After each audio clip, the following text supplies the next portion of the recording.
নমস্কার, আজ আমি আপনাদেরকে দীপাবলি উপলক্ষে নারকেল নাড়ু বানিয়ে দেখাবো।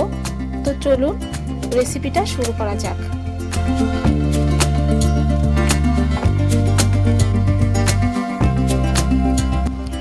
নাড়ু বানানোর জন্য আমি এখানে 3টে ছোট সাইজের নারকেল নিয়েছি।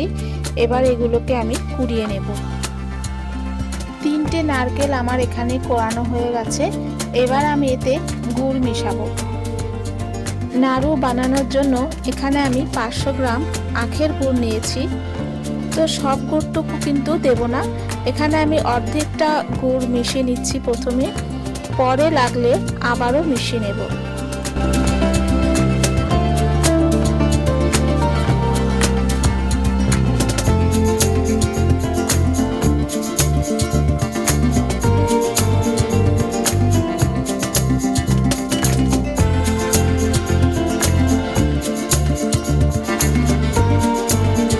অর্ধেকটা গুড় মেশানোর পর আবারও খানিকটা গুড় মিশিয়ে নিচ্ছি। আপনারা যখন নাড়ু বানাবেন পরিমাণ দেখে, নারকেলের পরিমাণ দেখে কিন্তু গুড়টা মেশাবেন, কারণ নারকেলের সাইজ সবসময় একরকম হয় না।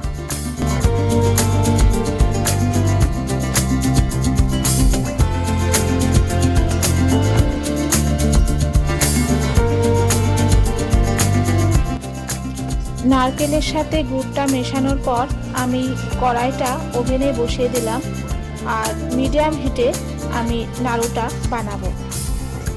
ওভেনে নারকেল বসানোর পর অনবরত নাড়াচাড়া করতে হবে, না হলে তলায় আটকে যাবে।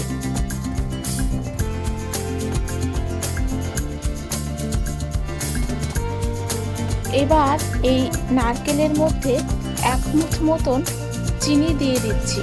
এই চিনিটা কিন্তু অবশ্যই দেবেন, কারণ চিনিটা দিলে নারকেল নাড়ুর বাইন্ডিংটা খুব ভালো হয়। প্রায় 30 মিনিট ধরে আমি পুরটাকে অনবরত নেড়ে যাচ্ছি। এরকম নাড়তে নাড়তে যখনই দেখবেন যে একটা আঠালো ভাব চলে এসছে, তখনই বুঝে নিতে হবে নাড়ু বানানোর জন্য পুরটা রেডি হয়ে এসেছে। তবুও আমি আপনাদেরকে দেখিয়ে দিচ্ছি কি করে বুঝবেন যে নাড়ুটা বানানোর জন্য একদম পারফেক্ট হয়ে গেছে। এরকম অল্প করে নারকেলের পুরটাকে হাতে গোল পাকিয়ে যখনই দেখবেন যে এটা পাকানো যাচ্ছে, বুঝে নিতে হবে নাড়ু বানানোর জন্য এটা একদমই রেডি। এবার আমি এই পুরটাকে নামিয়ে নেব।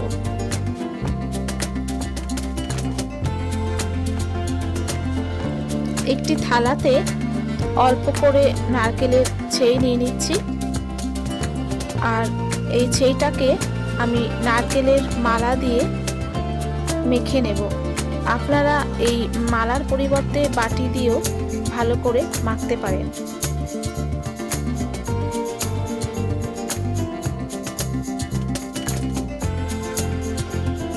যত ভালো করে এটাকে মাখা যাবে ততই কিন্তু নাড়ুগুলো খুব ভালো মসৃণ হবে।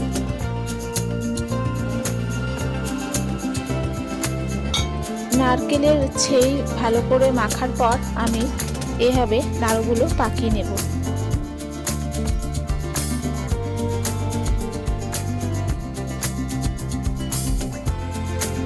তৈরি হয়ে গেল দীপাবলি স্পেশাল নারকেল নাড়ু।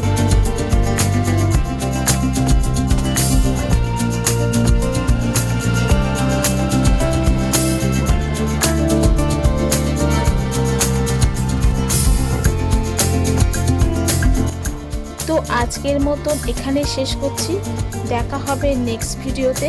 ধন্যবাদ।